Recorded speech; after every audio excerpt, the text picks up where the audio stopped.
vous invite donc à prendre place. Alors, bienvenue à tous ceux qui sont ici présents, ainsi qu'à toutes les personnes qui nous suivent sur les réseaux sociaux. Je vais maintenant vous raconter une petite histoire. Un renard est tombé au fond d'un puits quand il était tout petit. Il y vit depuis quelques années lorsqu'un jour un oiseau se pose sur la margelle du puits. Il lui dit « Petit oiseau, décris-moi le monde ». « Le monde est immense », répond l'oiseau. « Il est recouvert d'un ciel qui, la nuit, est rempli de millions d'étoiles. » À ces mots, le renard se met en colère. « Tu mens, petit oiseau.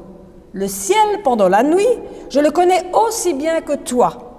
C'est un petit rond noir dans lequel brillent 3 étoiles. » L'histoire du renard et de l'oiseau nous invite à élargir notre regard. Peut-être Dieu y pensait-il lorsqu'il dit à son peuple par la voix du prophète Ésaïe « Élargis l'espace de ta tente, allonge tes cordages et affermis tes piquets. » Nous sommes rassemblés ce matin pour élargir l'espace de notre tente.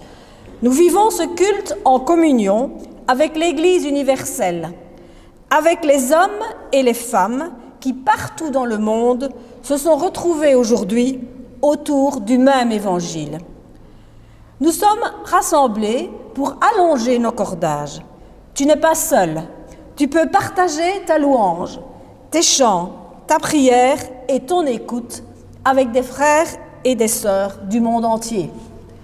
Nous sommes rassemblés pour affermir nos piquets. Enracine ta vie, ta foi et tes combats dans l'espérance et l'amour de l'Évangile. Je vous invite maintenant à la prière.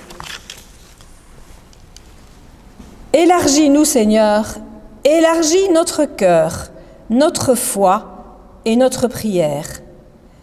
Élargis notre cœur aux dimensions de ton Évangile et notre foi sera affermie. Élargis notre foi aux dimensions de ton amour, et notre prière sera nourrie. Élargis notre prière aux dimensions de ton esprit, et notre cœur sera converti. Amen.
Je dépose les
Dans ses mémoires, Elie Wiesel raconte qu'il a voyagé aux États-Unis avec un chef d'orchestre européen.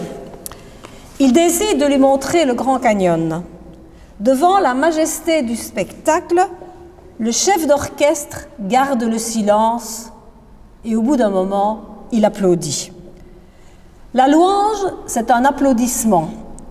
La louange, c'est laisser parler le cœur d'enfant qui est en nous. La louange ne sert à rien.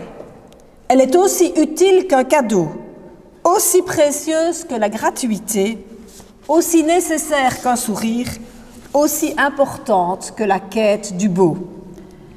Louer, c'est confesser que nous sommes enfants de Dieu, enfants de lumière, appelés à la résurrection.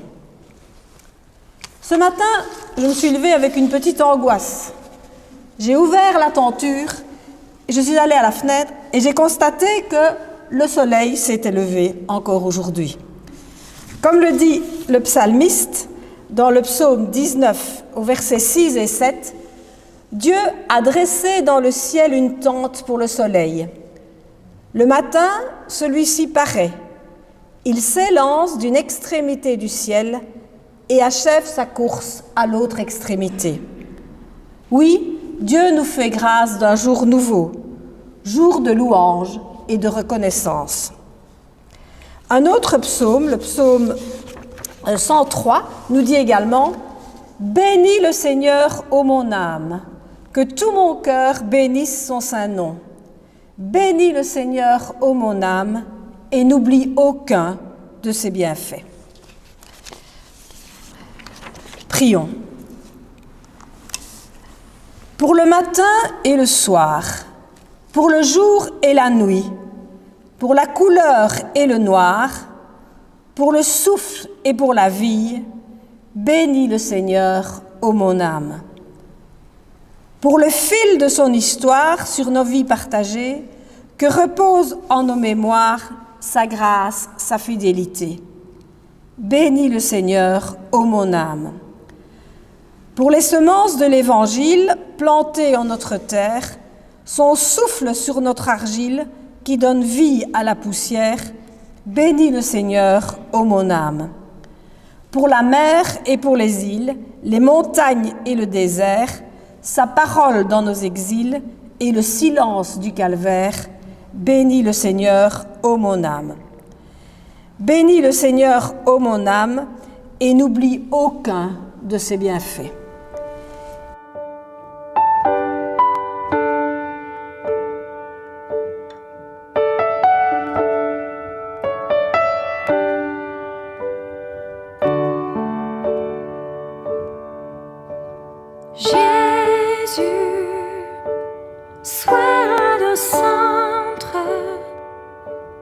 Sois ma lumière, sois ma source, Jésus. Jésus, sois le centre, sois mon espoir, sois mon chant, Jésus.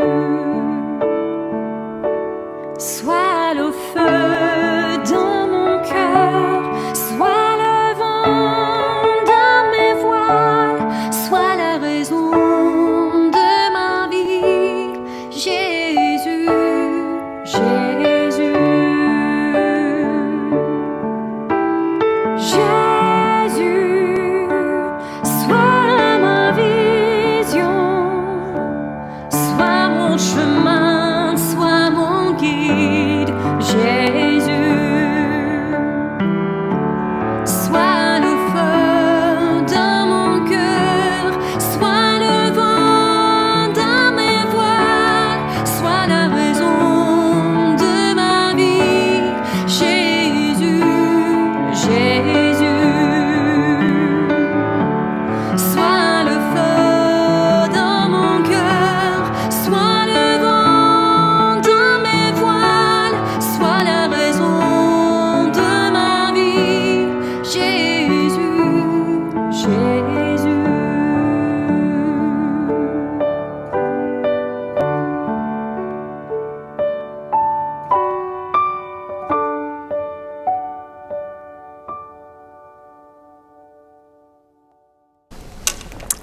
La confession de foi que j'ai choisie pour ce matin est intitulée « Confession de foi de Barmen ». Elle a été écrite par deux théologiens, Karl Barth et Dietrich Bonhoeffer, en réaction à la montée du nazisme. À l'époque actuelle où nous voyons la montée en puissance de l'extrême droite un peu partout, il me semble important, en tant que chrétien, de réaffirmer notre solidarité envers les plus démunis et de condamner toute forme d'exclusion envers ceux qui sont différents. Cette confession de foi servira en même temps d'introduction au message qui sera apporté par Philippe. Nous croyons que Dieu est le Père de tous les hommes et de tous les peuples, de toutes les races. Personne n'est exclu de son amour. Nous sommes tous créés à son image et à sa ressemblance. C'est ce qui fonde la dignité et l'égalité de tous les hommes. Dieu le Père a donné la terre à tous et pour tous. C'est ce qui fonde la solidarité. Les biens de la création doivent affluer dans les mains de tous. C'est le plus sûr chemin de la paix, car la paix est le fruit de la justice. Nous croyons que Jésus est le frère de tous les hommes, et spécialement des pauvres. C'est lui que nous voyons avoir faim, être nu, étranger, prisonnier ou malade. Nous croyons que celui qui juge, humilie ou calomnie, juge, humilie, calomnie Jésus-Christ, car tout homme a le visage du Christ. Nous croyons que Jésus-Christ, par sa vie et ses paroles, nous dit qui est l'homme. Nous avons à faire nôtres les choix qu'il a faits, faire passer les personnes avant les richesses, la liberté avant la tranquillité, la vérité avant la propre opinion, le respect des autres avant l'efficacité, l'amour avant la loi. Jésus-Christ ressuscité nous donne l'Esprit de Dieu. Nous croyons que l'Esprit est esprit de liberté, esprit de tolérance, esprit de justice, esprit de paix. Il accueille au lieu d'exclure, il respecte au lieu de condamner, il ouvre les portes et ne les ferme jamais. Nous croyons que son espérance est plus forte que tous les désespoirs. Amen.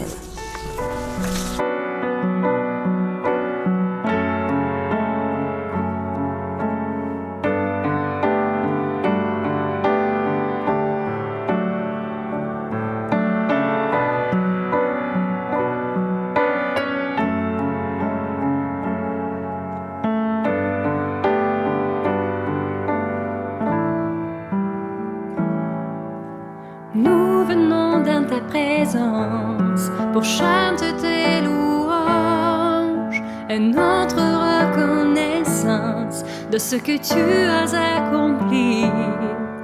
Tu nous as donné ta vie, ton amour et ta joie, et la louange envahit nos cœurs passionnés de toi.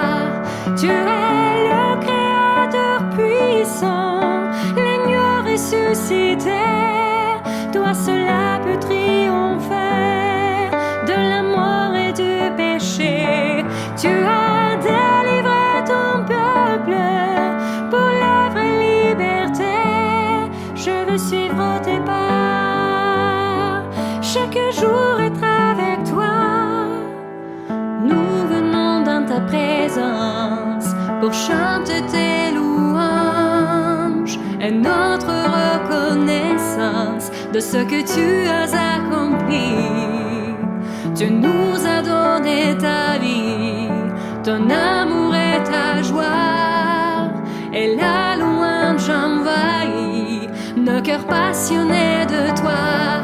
Tu es le Créateur puissant, l'agneau ressuscité, toi seul peux triompher de la mort et du péché. Tu as délivré ton peuple pour la vraie liberté. Je veux suivre tes pas, chaque jour être avec toi. Tu es le Créateur puissant, l'agneau ressuscité,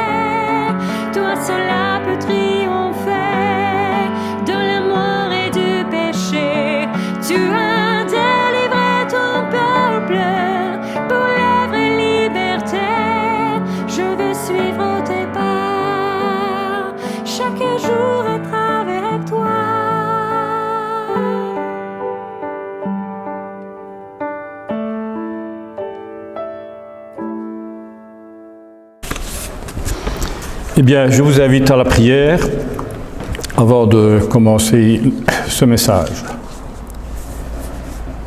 Notre Père, toi qui nous donnes toutes choses, aide-nous à méditer l'Écriture avec attention, avec respect, avec un vrai désir de recevoir concrètement cette parole de vie que tu adresses à chacun d'entre nous.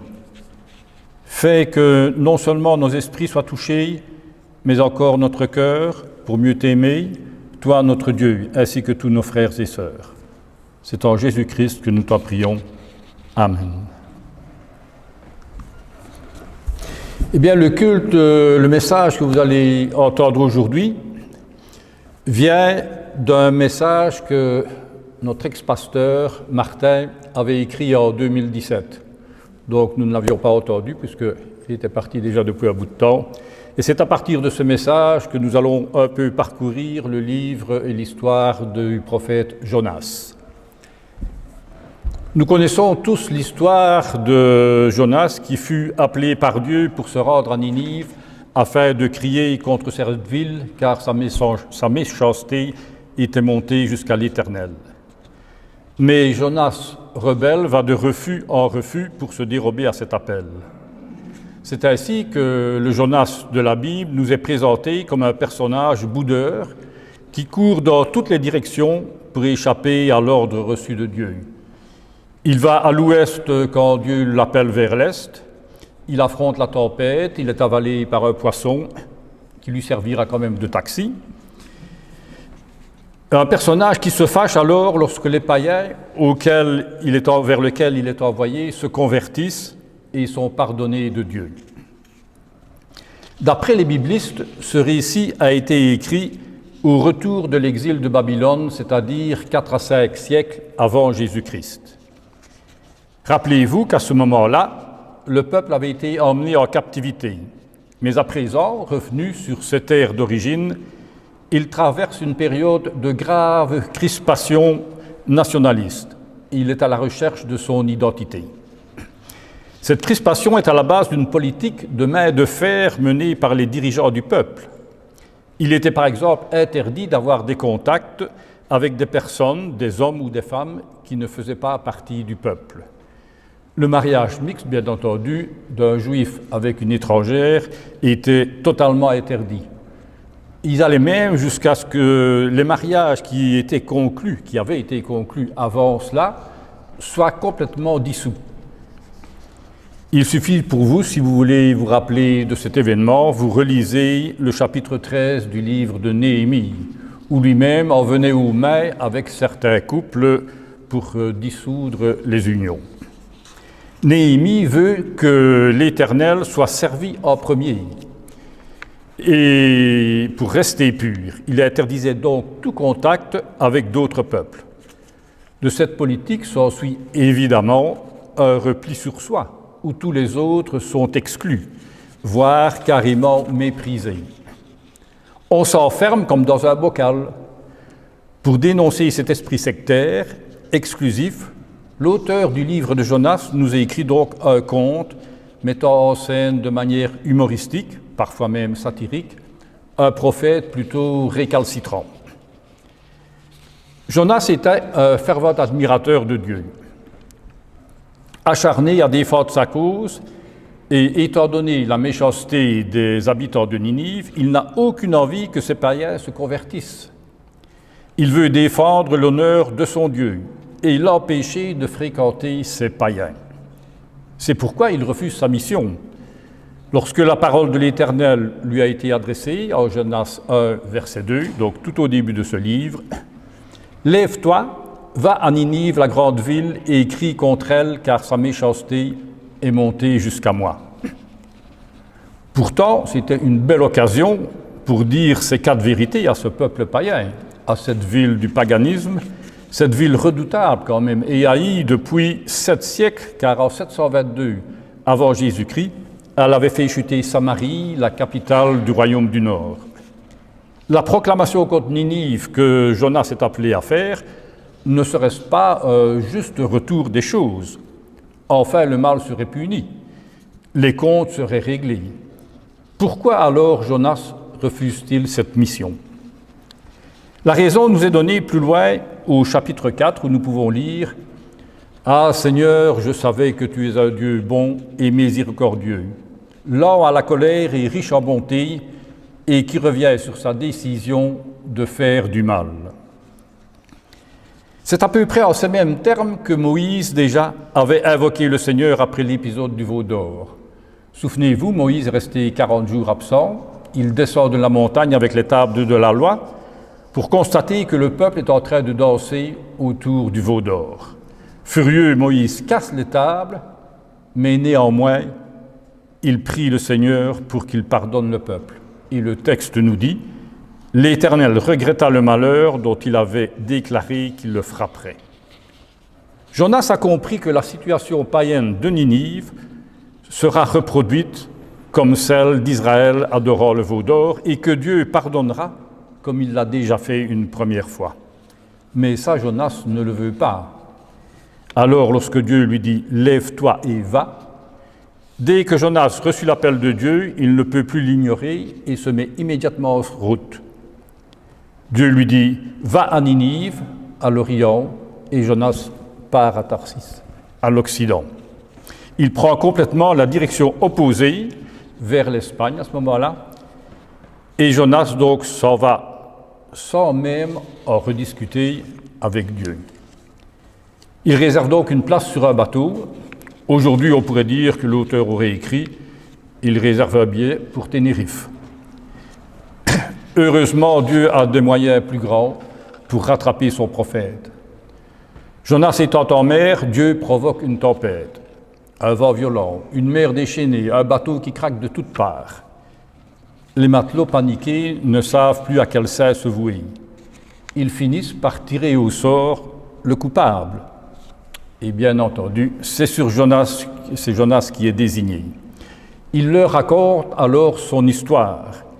Il avoue avoir fui pour échapper au Seigneur.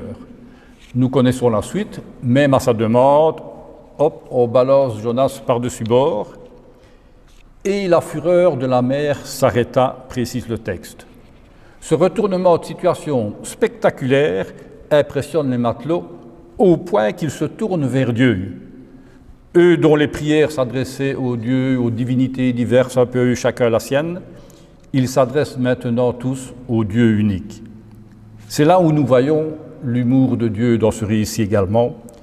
Jonas, qui ne voulait pas que Dieu soit compatissant envers les païens, devient lui-même l'instrument de la conversion de ces hommes. La tempête se calme, et pour que Jonas ne se noie pas, l'auteur fait intervenir un gros poisson qui engloutit Jonas. Jonas descend dans le ventre de la mort. C'est ce que nous lisons au chapitre 2. Et en cet endroit curieux, il prie le Seigneur auquel il croit. Il garde des sentiments religieux, mais est-il changé pour autant ?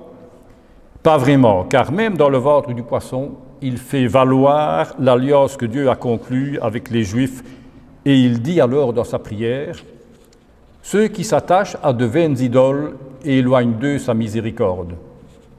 Pour moi, je t'offrirai des sacrifices avec un cri d'action de grâce et de reconnaissance. » Jonas se sert narcissiquement des autres comme miroir de lui-même. Lui, il offre des sacrifices, tandis que les autres se jettent de la poudre aux yeux. Ce sont encore les autres qui sont mauvais, et Jonas, le seul vrai bon. Il ne se rend pas compte que dans cette histoire, le seul fanatique, c'est bien lui. Il n'a pas vu, par exemple, que les matelots païens s'étaient tournés vers le Seigneur. Ainsi, l'auteur du livre ne cesse d'opposer la promptitude des nations à revenir vers Dieu à la lourdeur de Jonas, qui théoriquement, c'est lui le croyant, refusant d'accomplir la mission que Dieu lui confiait. Cependant, Jonas continue de se croire parmi les seuls vrais adorateurs.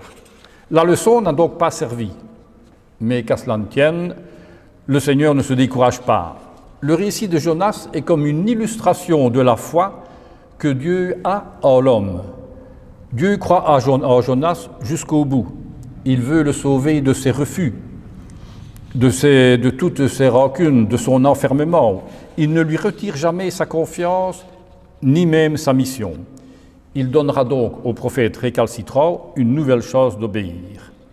Alors, pour que son récit ne se termine pas en queue de poisson, le Seigneur parle au poisson.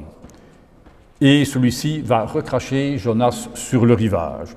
Nous voilà revenus au point de départ. Rebelote, dirons-nous. La parole du Seigneur fut adressée à Jonas une seconde fois.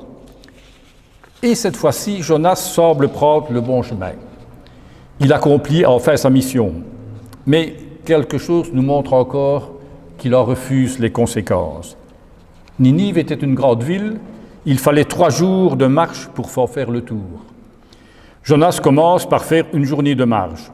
On suppose qu'il obéit à l'ordre donné de Dieu. Bien entendu, il le fait, mais il outrepasse carrément sa mission, car il annonce directement la destruction de la ville. Une destruction dont le Seigneur n'avait pas parlé. Dans son zèle, Jonas en rajoute une couche. Il proclame « Encore 40 jours et Ninive est détruite ». Voilà comment lui comprend la volonté de Dieu. Dieu ne peut que détruire et rendre l'appareil à ceux qui sont méchants. C'est dans cet esprit que Jonas accomplit sa mission. Il décide d'étouffer dans l'œuf toute autre compréhension de la volonté de Dieu à l'égard des païens. Seul ce que lui comprend de la volonté de Dieu est correct. Seule sa version est la bonne. Non seulement Jonas veut que sa parole soit reçue, il est même prêt à se réjouir de la destruction de la ville. Et bien entendu, le miracle se produit. Les Ninivites se repentent. Ils comprennent la menace qui pèse sur eux et se tournent vers Dieu. C'est alors qu'arrive ce que redoutait Jonas. Le Seigneur renonce à faire le mal qu'il avait annoncé. Il ne veut pas détruire, il veut seulement instruire les hommes sur ce qui conduit, soit à la vie, soit à la mort. Le salut vient à Ninive du fait de la repentance de ses habitants. Mais bon sang, cela ne plaît pas du tout aux prophètes qui se fâchent. N'est-ce pas ce que je disais quand j'étais encore dans mon pays? C'est ce que je voulais prévenir en fouillant à Tarsis. Car je savais que tu es un Dieu compatissant et miséricordieux. Autrement dit, je ne comprends pas que tu puisses donner à ces redoutables Assyriens, ils ne méritent pas ton pardon. Je déteste d'ailleurs que tu manifestes ta compassion envers eux. Eux qui ont toujours vécu loin de toi, eux qui t'ignorent complètement, eux qui font fi de tout ce que tu commandes. Moi, par contre, là, il s'y connaît, je suis membre de ton peuple, je te prie dans ton Saint-Temple, j'accomplis mes devoirs envers toi, j'observe tes commandements. C'est normal que tu me pardonnes.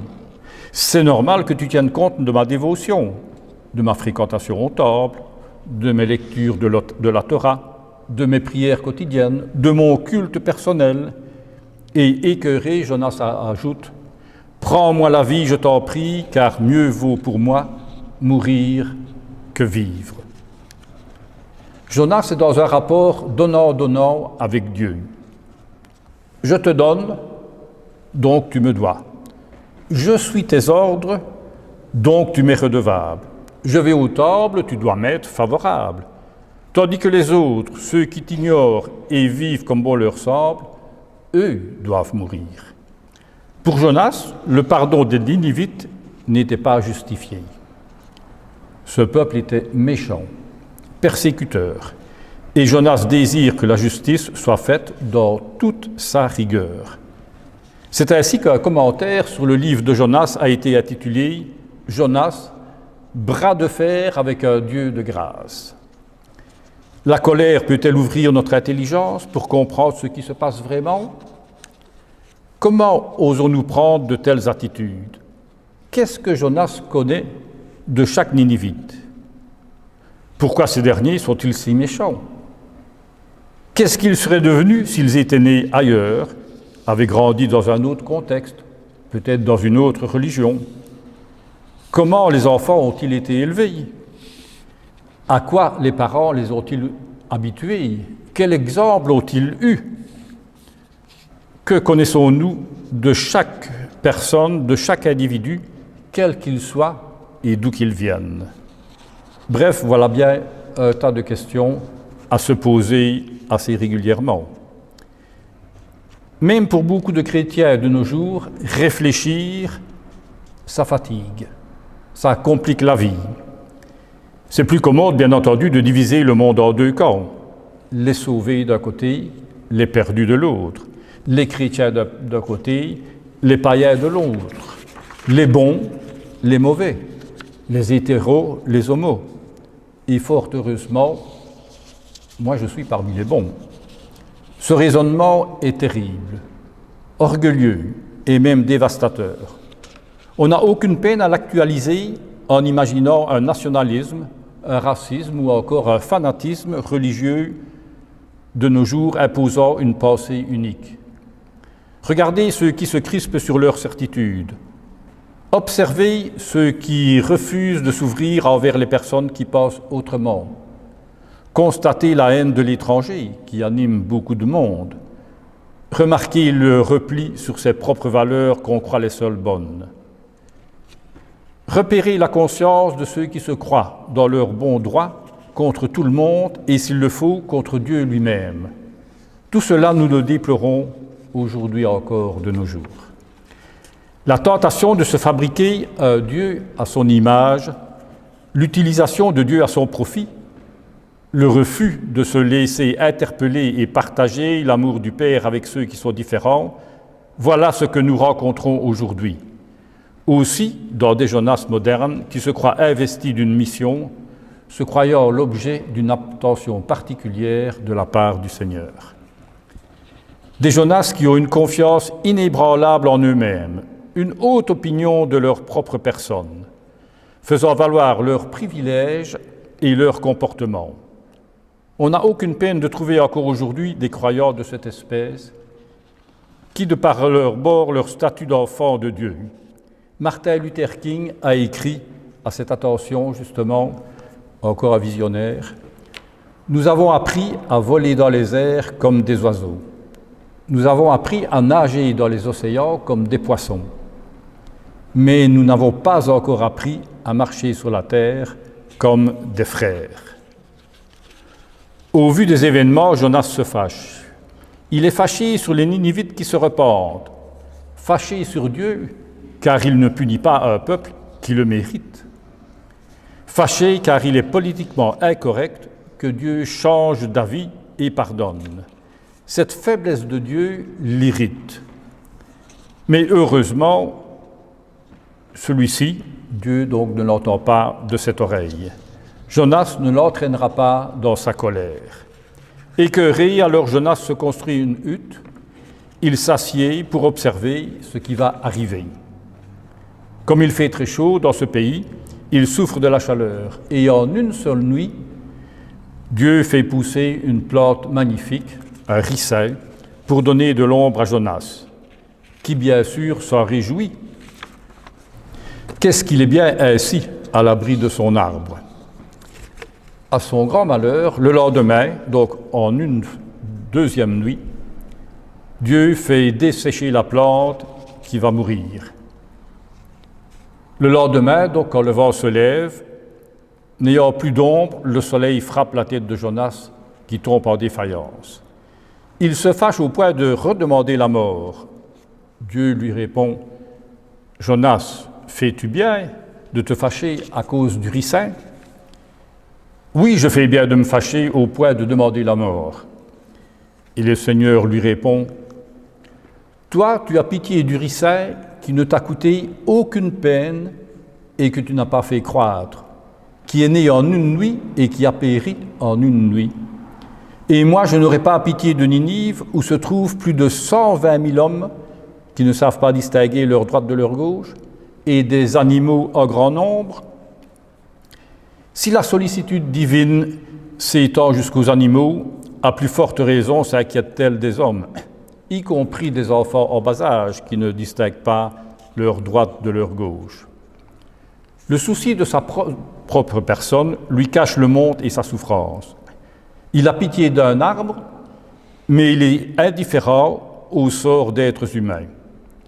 La réponse de Dieu est-elle pleine d'une douce et bienveillante ironie.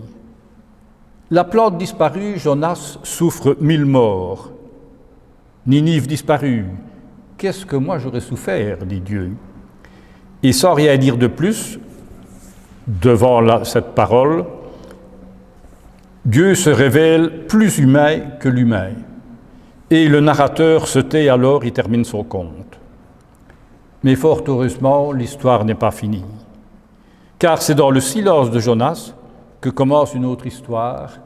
Cette histoire est celle de notre réponse. Qu'est-ce que nous allons répondre à cet écrit?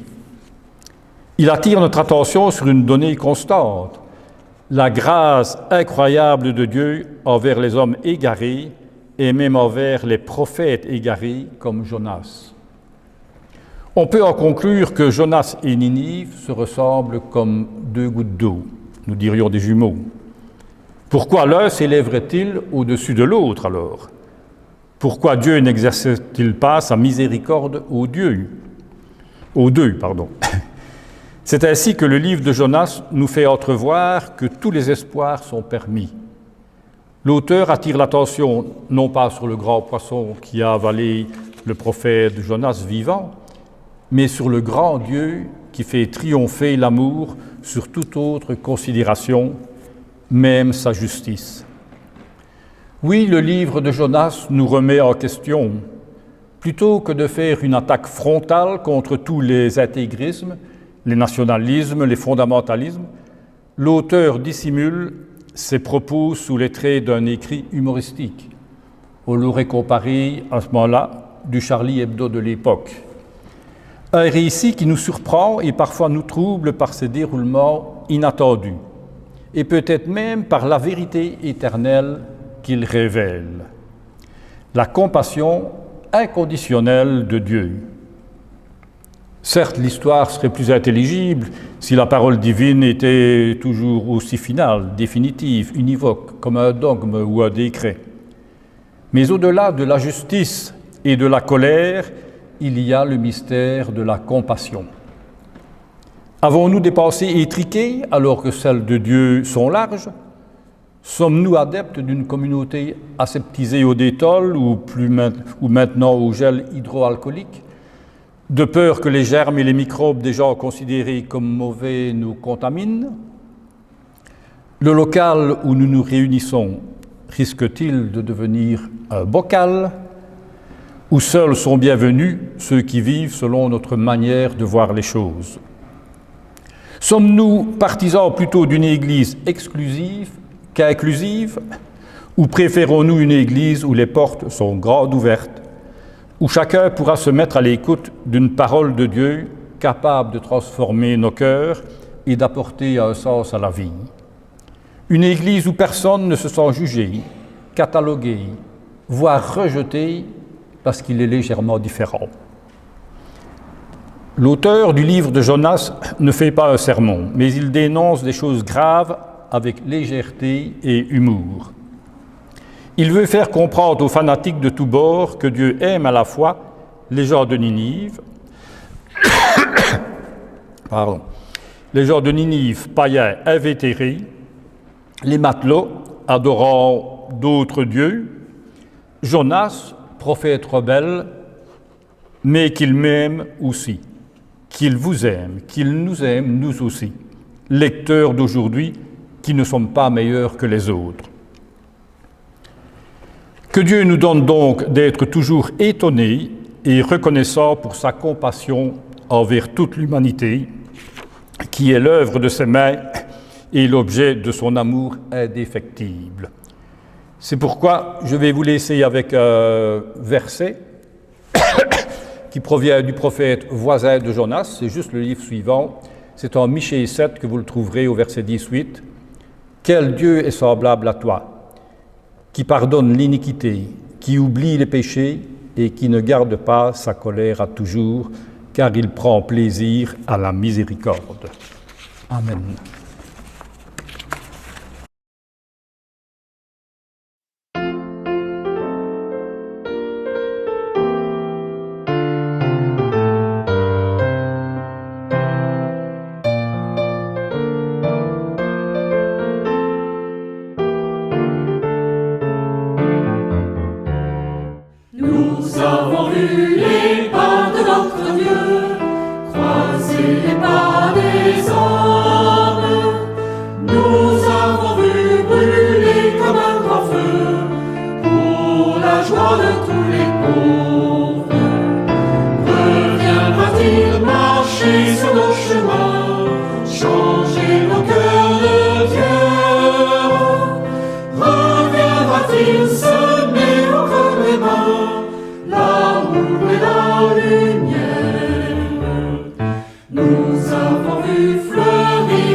viendra-t-il semer au creux des mains l'amour et la lumière? Nous avons vu danser les malheureux comme au jour de la fête. Nous avons vu renaître au fond des yeux l'espérance déjà morte. Reviendra-t-il marcher sur nos chemins, changer nos cœurs de pierre? Reviendra-t-il semer au creux des mains l'amour et la lumière? Nous avons vu le riche s'en aller, le cœur et la ville. Nous avons vu le pauvre se lever, le regard plein de lumière. Reviendra-t-il marcher sur nos chemins, changer nos cœurs de cœur? Reviendra-t-il semer au creux des mains l'amour et la lumière? Nous avons vu se rassasier de pain les affamés du monde. Nous avons vu entrer pour le festin les mendiants de notre terre. Reviendra-t-il marcher sur nos chemins, changer nos cœurs de pierre?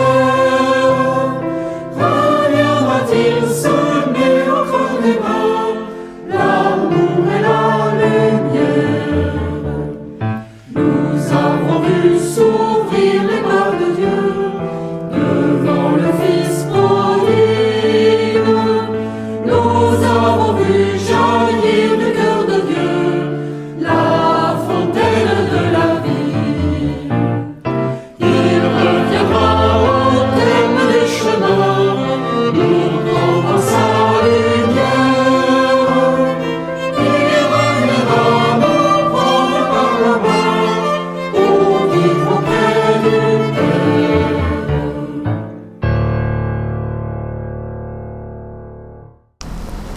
Voilà, c'est maintenant le temps de l'offrande. Comme d'habitude, il y a 3 moyens donc, pour apporter notre offrande, qui est aussi une louange à Dieu et qui nous permet évidemment de soutenir la communauté. Il y a bien sûr un ordre permanent, qui est le plus simple, un versement sur le compte de l'Église, et à la sortie de l'Église, vous avez aussi l'occasion de déposer votre offrande dans une urne. Que le Seigneur nous guide et nous éclaire également dans cette façon de l'honorer. Alors, nous allons maintenant terminer par la bénédiction. La paix de Dieu n'est pas un vent violent qui fracasse les rochers et érode les montagnes. La paix de Dieu n'est pas un tremblement de terre. La paix de Dieu n'est pas un feu. La paix de Dieu est un souffle ténu qui se pose sur le cœur et apaise les peurs. La paix de Dieu est un murmure qui rafraîchit ta foi, qui te relève et qui t'envoie. Que la paix de Dieu soit avec toi pour aujourd'hui et pour toujours. Voilà, je vous souhaite une bonne semaine à toutes et à tous et profitez bien de cette journée ensoleillée. Le mois de septembre est nettement meilleur que le mois de juillet et le mois d'août, donc on va en profiter pour ces derniers jours d'été.